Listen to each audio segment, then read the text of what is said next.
One. Hey, everybody. Yes. Welcome back. It's Dr. Tamara Beckford with Your Caring Docs, and we are here for another week to learn about some stuff. Let me tell you, it is now March while we're here recording this, and the flowers, we're starting to see a little hint that they're trying to come out. Just a little bit of a hint, right? Now, when that happens, we know that a lot of people start suffering, starting to sneeze in, itchy eyes, watery eyes, itchy throat, and that's what we're going to talk about today. All of you guys who are suffering from this affliction, let me get our screen shared, and then we're going to go and talk about what we are going through today, right? Boom. Seasonal allergies. Achoo. That's right. Achoo. That's all. That's probably all you guys are going to be doing for the next couple of months. Some of you guys are going to be suffering hard, like hard, right? So we're going to talk about seasonal allergies today. And let's just go right into it. So seasonal allergies, some people will call it like hay fever. Hay fever, a medical term for that is allergic rhinitis. Rhinitis, like why rhinitis, right? So rhino is the medical term for the nose. So it's like an inflammation. And then why hay fever? Hay fever is because during the day when they would start to collect the hay, they noticed a lot of people were just going through this, all these sneezing and all these symptoms. So then they just kind of named it after them. And then for us in the medical term, we just use the medical form, right? Allergic, it's an allergy to something, and rhinitis, inflammation in the nose, and you start getting sneezing and everything. So approximately 8% of American adults, these are just the adults, we're not talking about the kids, 8% of the adults suffer from allergic rhinitis. And then when we like broaden and start looking at the whole wide world, 10 to 30% of the worldwide population suffers from allergic rhinitis. That's a whole lot of folks. A lot of folks, yes. So when is this usually occurring, especially here in the US, right? So in the early March, people start having these tree pollen. Boom. You notice that you're going out and your car is now green. You just got your car washed. You're like, yes. Boom, my car is finally washed. We got out of the winter. I'm going to be slick and nice and shiny car. Boom, a couple hours later, you step outside, especially if it's the next day, and you're like, yo, oh my gosh, it's green, has all this pollen in it. Yep, tree pollen. That's it. 'Tis the season, March. Boom, that's where we're going right now. Then we have the grass pollen that's going on in May.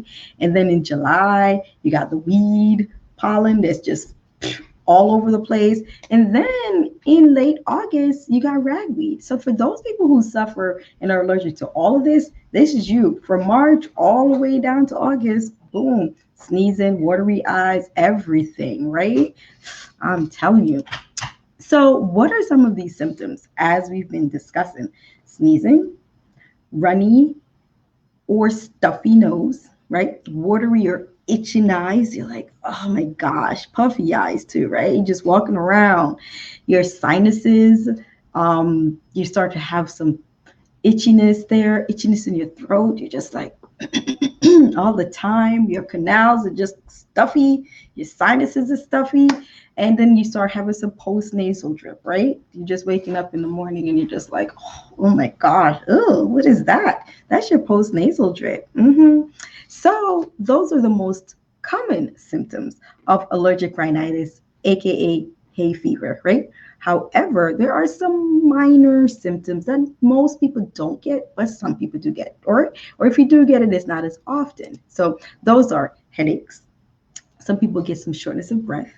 Some will get wheezing, and some will get coughing. Now, if you have asthma, then your hay fever can flare up or trigger your asthma, right?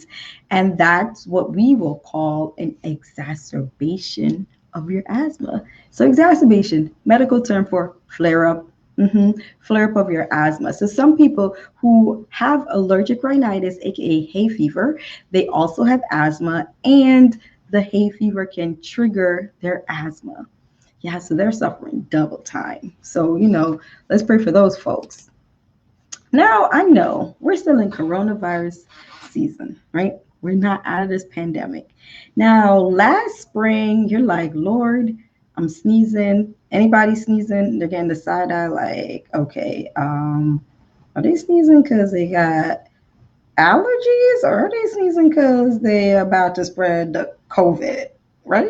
And you're just like, or if you suffer from allergic rhinitis, aka seasonal allergies, you start sneezing and you're like, okay, am I sneezing and is my nose running because I caught COVID? Or is this my allergy? Like, boom, like what's going on, right? So you're constantly just rummaging around in your mind, like, did I catch COVID or is my allergy acting up? So let's just go over some of the similarities and some of between the coronavirus and those of seasonal allergies, and then what's what and what's not, right? So let's now say in for COVID-19, aka the coronavirus, most of the people will usually have fever. Not everybody, but there are a lot of folks that have fever. There are a lot of folks that have headache. There are a lot of folks that will have coughing, shortness of breath. You hear that comes along with it. There are a lot of folks who will come on and they'll start to have a little bit of a sore throat, body aches. Body aches very common with those who have COVID. And like we said, fever, high fevers too, like 103, 102, 101, like those type of fevers. And you'd also notice that they'll have some runny nose. You'll have some loss of smell and taste. You hear that, right? Loss of smell and taste. You're like, why am I not tasting my food? Might want to go get tested, right? For COVID, right? So they'll have some chills at times. And then sometimes they'll get a headache. A lot of the COVID patients that I'm taking care of, they're like, oh my God, I got this massive headache. Oh my gosh, my head is just really hurting. Now, those who have seasonal allergies, now we said that a headache is kind of a little bit rare, right?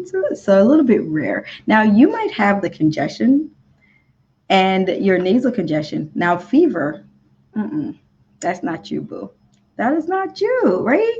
Now, the coughing, sneezing, you'll have the sneezing, you'll have the cough, you have the itchy eyes.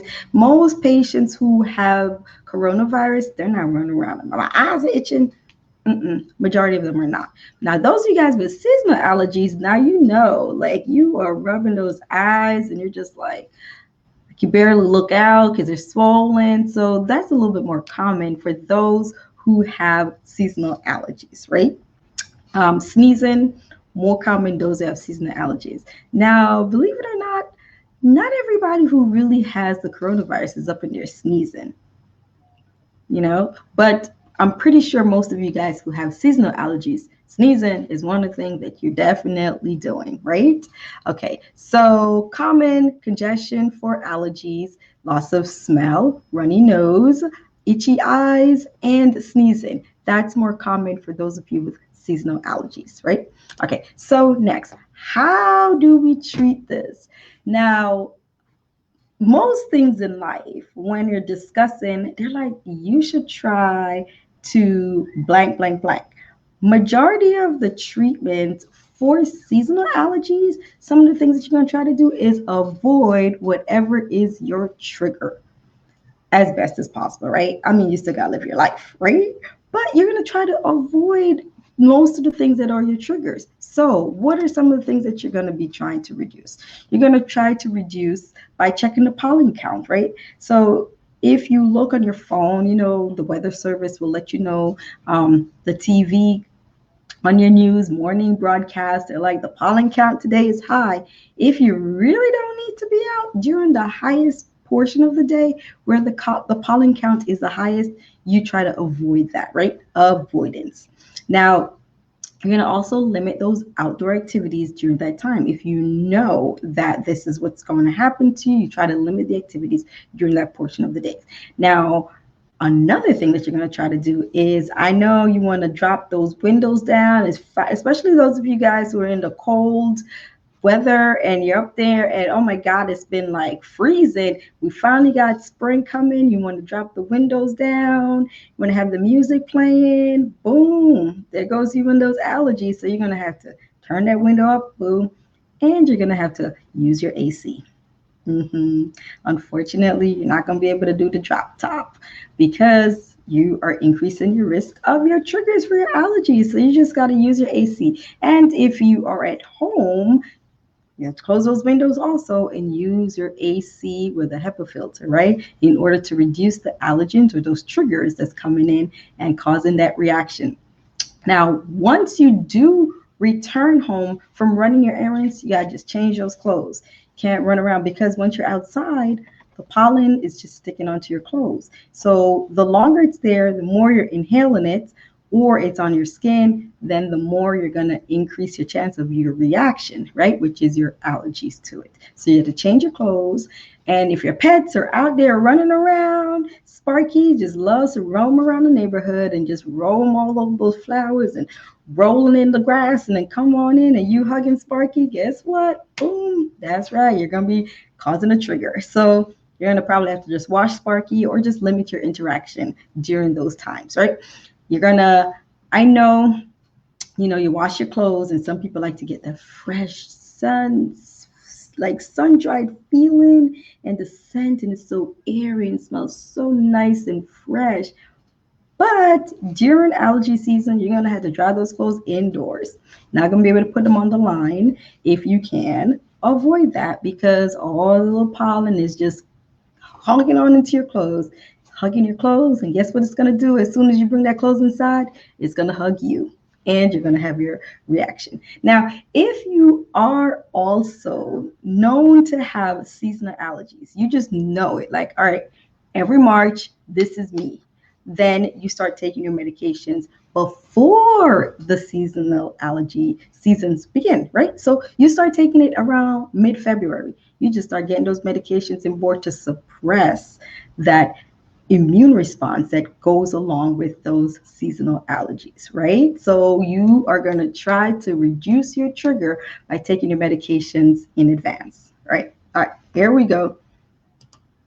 Now, we know that seasonal allergy is a big deal. How do we know? Because like half the pharmacy aisle is dedicated to it. At least half. Now, you know something's a big deal if you got everybody in the pharmaceutical company trying to take a stake out in it, right? You have like, look at how many meds you've seen up on this. So you know it's a big deal. So what are some of the treatments for these seasonal allergies? So we're going to talk about that during this portion of our segment, right? So treatments. Antihistamines are one of the first line treatments. So, you're having a sneezy, itchy, and you're just like, oh, let me go get some. Boom. Some of you have the antihistamines. So we have two types of antihistamines. You have histamine 1, and then you have some second generation histamine ones, and then actually it's more than one. And then you have histamine 2, right? So histamine 1 are your Benadryls. What is some of the things? So it blocks the histamine, which is a symptom-causing chemical within the body, right? Drives your immune response. So if your body's allergic to something, boom, it touches you, the histamine just starts going out like, oh, no. So that's what will bring that like overwhelming response in your body. And some people start, when you're getting like those little urticaria, aka what's that, like a rash on you, that's like some of those histamine responses, right? So you take your Benadryl to try to suppress that. Benadryl is a histamine 1. So what does it do? It helps to reduce the histamine. That's why it's an antihistamine, but it also makes you sleepy. That's the side effect. Most people, you take Benadryl and you're knocked out, right? And you're like, I need to live my life. I can't just take Benadryl just because I'm having my seasonal allergies. I need to still go to work. I need to take care of my kids. I need to still go to the grocery store. I can't go to the grocery store and driving when I'm tired and sleepy under the influence of Benadryl. And therefore, there are other versions, right? So you have antihistamines, which are histamine 2 blockers, which don't really make you sleepy. So Zyrtec is one of them. So you can see here, you have Benadryl, and then you have Zyrtec. Those are antihistamines to help to reduce the response. Then you have some antihistamines that are nasal sprays, and Astelin, right here, is an antihistamine that's a nasal spray. And then you also have some antihistamines that are some eye drops, right? And Visine, which I'm pretty sure gets the red out. You've heard that commercial. So that is one of the antihistamines for the itching of the eyes, right? So after that, you have decongestants. So decongestants are for quick temporary relief of your nasal and sinus congestion, right? Decongestion. So what we're going to do, we're going to get the congestion away, right? So you have Sudafed, which is one of the most common decongestions there. So Sudafed is used to help with the nasal and sinus passages, and then also Zyrtec D. Now I know you're like, wait a minute, you just told me that Zyrtec is an antihistamine, and then you're gonna bring it back on this slide that says decongestion. What's going on? Okay, so keep in mind the first slide said Zyrtec. This slide says Zyrtec D. So what is the D? Decongestion. That's correct. So when you're seeing your Zyrtec D, decongestant, Mucinex D, decongestant, and Claritin D, decongestion. So when you get the D on it, that means that it is using Sudafed in addition to its original whatever the medication is. Now, Sudafed, the decongestion, is not something that you can just up and just take out of the blue. You have to ensure that you talk to your pharmacist, you talk to your physician before you just take it, right? Because those of you guys who have high blood pressure, you're taking the Zyrtec D, those decongestion is boop, boop, boop, bringing that pressure up, up, up, up, up, up, up.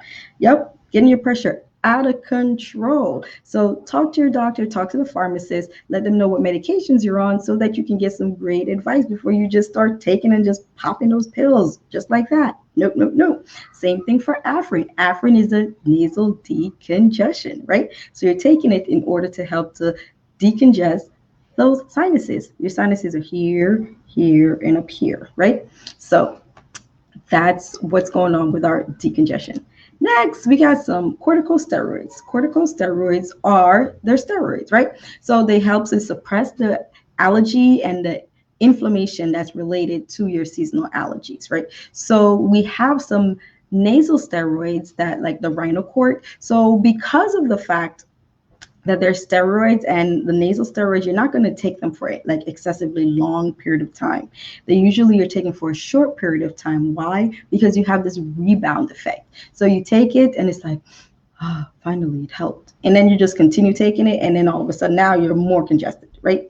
Because of the fact that it has a rebound effect. So you're only really going to take these for a short period of time. So that's why you're going to talk to your pharmacist, talk to your doctor, get some great advice. You're not just going to take it willy-nilly. So Rhinocort is a nasal spray. You also have Flovent. Flovent is an inhaler, right? Steroid inhaler.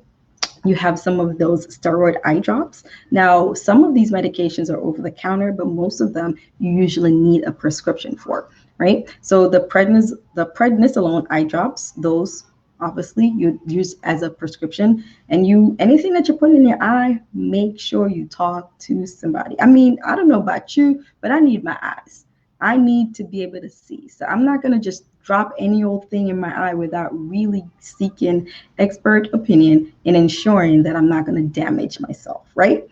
And you have some Medrol Dose Pack, which is an oral tablets that are used for not just, it's for allergies, but also you'll notice that if you've ever seen some of my presentations on asthma or any type of allergic reaction, Medrol Dose Pack is usually as a part of the treatment plan for that, right? And then you also have the skin cream, which is a hydrocortisone cream. So hydrocortisone creams, when you're having the rash and the itching, you can use a small amount of that, but you're also going to talk to your doctor, right? Because you're not just going to use it willy-nilly. Because if you use it, remember the skin is an organ. The skin is actually the largest organ in our body.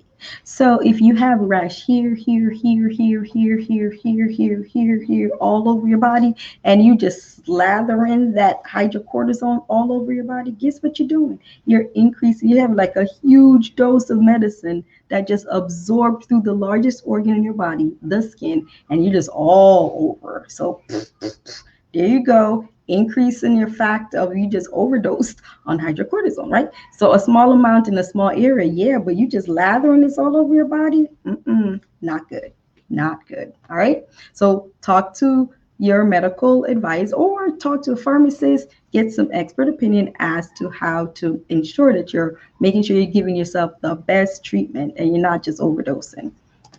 All right, next thing. So you have some mast cell stabilizers. So these are used to block the release of the chemicals that is in the immune system that contribute to the allergic reaction. So this is like going down to the cellular level right now, like real deep, deep cellular level, right? So some of those medications, nasal crom is one, which is this right here. And also another is an eye drop called Cromlin. Like I said, some of these medications are prescription based. Talk to your physician or talk to the pharmacist before you just go dabbling and throwing anything all over your body or in your eyes, right? The next medication or some leukotriene inhibitors. Now, Singulair is another medication that if you have seen our talk on asthma, that you might have seen that asthma COPD is a part of our treatment plan. But today we're talking about seasonal allergies, and this is actually the only medication within this category that's approved for seasonal allergies, right? The leukotriene inhibitors. So you're not just going to pop this from over the counter. You're going to talk to your medical provider, and then you'll get it prescribed, right? Good, good. Now, next we have, like, you've taken and you've done all of those. You've spoken to your doctor has prescribed those medications. You've used your over-the-counter medicine, and you are still just like, oh my God, I am just suffering. Like, what's going on? Like, I'm not having any improvement of my symptoms. So that's when you usually get referred to a specialist, which is called an allergist, right? So an allergist is a physician who has not only trained in internal medicine, which is general medicine, but they've also done excessive training and additional training in treating allergies, right? So that's an allergist. So the allergist, you'll talk to them and then they might recommend allergy immunotherapy. So what are those? Those are like those allergy shots that you've heard about. So they'll test, try to see what particular environmental agent that you are allergic to. Is it grass, weed, is it pollen, what particular thing? And then you'll get your shots. And like they said, what are allergies? Immunotherapy, it's a carefully timed and gradually increased exposure to the allergen. So this is under expert treatment, right? So you're under the guidance of an expert, not just go pop this, just no. You're under the guidance so that they can document and ensure that you're being treated properly, and then they can offset any reaction that occurs. So allergy shots are some of the allergy immunotherapy. You have sublingual immunotherapy. So sublingual, what's that? That's what this picture is. So sub, under, lingual, tongue. So it's a treatment that's used under the tongue, right? So sublingual immunotherapy. And then you also have some biological medications that are out there that are used to treat. So they are targeted in order to help to treat certain particular types of reaction, right? So now I know that we like, all right, so we went over all of this, and some folks, boom, they're like, listen, when my allergies act up, I just go and get my neti pot. And my neti pot's real good. I just use it, boom. And as you can see, as this lady is demonstrating here, she has this pot, she has saline in the water. Saline was that salt, saline, salt water. And then she's using it to cleanse her sinuses, right? Goes in this nose, comes out the other nostril portion. So there are some things that you do have to keep in mind if you are using a neti pot. First and foremost, ensure that you're using sterile or distilled water. Now, you're not just going to use just any old water and put it up in those sinuses, right? Now, if your water is sterile or distilled, that's important. If you're going to use your water like from the faucet, boil it. Remember, boil the water and then let it cool, right? You're not going to be using hot water. Don't. Boil it, let it cool, and let it sit. If you are going to use the water again, it has to be in a sealed container and has to be used within 24 hours, right? This is all from the CDC. Actually, it's from the FDA because we're trying not to have those bacteria that's harboring in your water, and then you just toss it up into your sinuses and it's just sitting around and swimming in your sinuses and then starting to just multiply, and there you go with a sinus infection and all you had was hay fever in the beginning, right? So that's why you have to use clean, sterile or distilled water in your neti pots. And then most important, after you use the neti pot, you got to clean it. Clean the neti pot. You can't just have it sitting down there and like, oh, I'm just going to use this leftover. No. Like we said, if it's harboring bacteria, you're trying to cleanse. The whole purpose of using a neti pot is to cleanse the sinuses, to wash it out, right? So all that pollen that you breathed in that's hanging on to the side of the sinuses, you're trying to just wash it out. That's the whole point, right? Cleanse it out. Now, if you're trying to cleanse it out, you need clean water. And if you're trying to cleanse it out, you need water that does not have or can harbor bacteria, because if you do, you've just caused yourself a bad infection. Okay, so that's our whole portion today that we talked about seasonal allergies, right? Seasonal allergies, pollen, ragweed. Those are usually here in the United States. We start off in the spring, which is March, heading on down to August, which is the whole seasonal allergy portion of life. Now, some people do have winter allergies to mold and so on, but we'll talk about that another time. Today, we're talking about the seasonal allergies. Now, some of the treatment, first and foremost, you're going to avoid anything that's a trigger. And if you know you have seasonal allergies, you're going to start taking your medications ahead of the allergy season, right? So seasonal allergy season starts in March. You start taking your medication mid-February. So you can just be ahead of the curve. There are different types of medications that are out there. You have antihistamines, you have decongestants, you have steroids, they have immunotherapy. So because of the vast amounts of different treatments, you want to ensure that whatever it is that you're going to do, you talk and you seek and get guidance from a professional before you just head on out there, right? And before you just start popping any medications, you talk to the pharmacist, make sure they know all your medicines so that you can ensure that you're not having any interactions with your medications. And you also talk to your medical provider, right?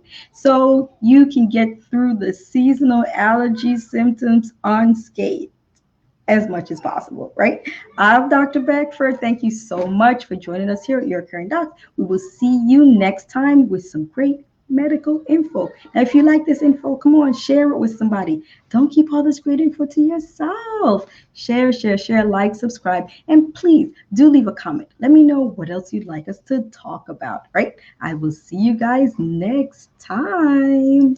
Bye.